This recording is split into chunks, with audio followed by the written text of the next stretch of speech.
السلام علیکم ورحمۃ اللہ وبرکاتہ۔ محترم ناظرین، ہم سب کو معلوم ہے کہ رمضان المبارک کا مقدس مہینہ یہ آنے والا ہے۔ کچھ دنوں کے بعد رمضان المبارک کا یہ مقدس مہینہ، برکتوں والا مہینہ، رحمتوں والا مہینہ ہمارے سامنے آنے والا ہے۔ اللہ تبارک و تعالیٰ اس برکت والے مہینے کو، رحمت والے مہینے کو، برکت والے مہینے کو اللہ تبارک و تعالیٰ ہماری زندگی کے اندر پھر سے ہم سب کو دینے والا ہے۔ تو اس رحمت اور برکت والے مہینے میں ہم سب لوگ رمضان المبارک کے روزوں کو رکھتے ہیں، اور رمضان المبارک کے روزوں کو جب ہم لوگ رکھتے ہیں اور شام کو جب ہم لوگ روزے کو افطار کرتے ہیں، تو افطار کے وقت جو ہم لوگ دعا پڑھتے ہیں، تو اس دعا کو افطار سے پہلے پڑھنا ہے ہم لوگوں کو یا افطار کے بعد پڑھنا ہے؟ بہت سے لوگ اس چیز کو لے کر مشتبہ رہتے ہیں، شک میں رہتے ہیں، اور یہ سوال کرتے ہیں کہ یہ افطار کی جو دعا ہے، اللہم لک صمت وبک آمنت وعلیک توکلت وعلی رزقک افطرت، کہ اس دعا کو ہم کو افطار سے پہلے پڑھنی ہے، یعنی روزہ افطار کرنے سے پہلے اس دعا کو پڑھنا ہے یا روزہ افطار کرنے کے بعد اس دعا کو پڑھنا ہے؟ بہت سے لوگ اس چیز کو لے کر سوال کرتے ہیں۔ تو آج اسی سوال کا میں جواب دینے والا ہوں کہ اس دعا کو جو آپ کو پڑھنا ہے، اور اسی طریقے سے افطار کے بعد کی ایک اور دعا ہے۔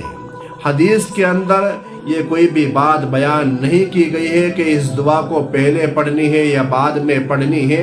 لیکن بہت سے لوگ چونکہ یہ سوال کرتے ہیں کہ اس دعا کے اندر وعلی رزقک افطرت،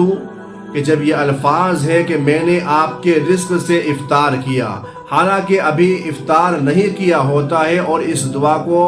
جب ان لفظوں کو پڑھ لیتے ہیں وعلی رزقک افطرت، اس میں ماضی کے صیغے کا استعمال ہوتا ہے کہ میں نے آپ کے رزق سے افطار کیا، حالانکہ ابھی افطار نہیں کیا ہوتا ہے۔ تو بہت سے لوگ ان دو لفظوں کو پکڑ کر سوال کرتے ہیں کہ افطار کیا نہیں ہوتا ہے، اور دعا میں یہ ہے کہ میں نے آپ کے رزق سے افطار کیا۔ تو اس دعا کو ہمیں پہلے پڑھنی ہے یا بعد میں پڑھنی ہے؟ تو یاد رکھنے کی ضرورت ہے کہ چونکہ یہ امت کے حال پر محمول ہے کہ جیسا کہ عموماً نماز کے اندر جب نماز کھڑی ہوتی ہے، حیا علی الصلاۃ،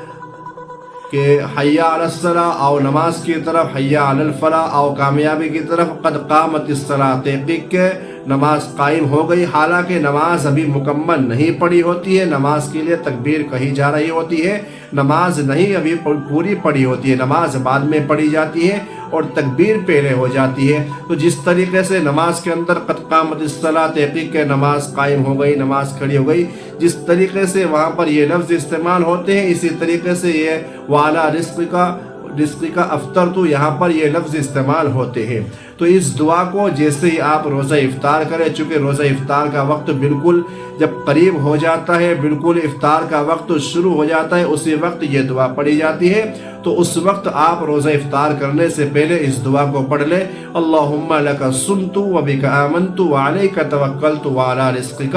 افطرت۔ اور روزہ افطار کرنے کے بعد جو دعا ہے، اس دعا کو بھی آپ پڑھ سکتے ہیں، وہ دعا بھی آپ پڑھ سکتے ہیں جو روزہ افطار کرنے کے بعد دعا پڑھی جاتی ہے۔ لہذا یہ دعا روزہ افطار کرنے سے پہلے آپ اس دعا کو پڑھ لیں، اس کے بعد روزہ افطار لیں۔ السلام علیکم۔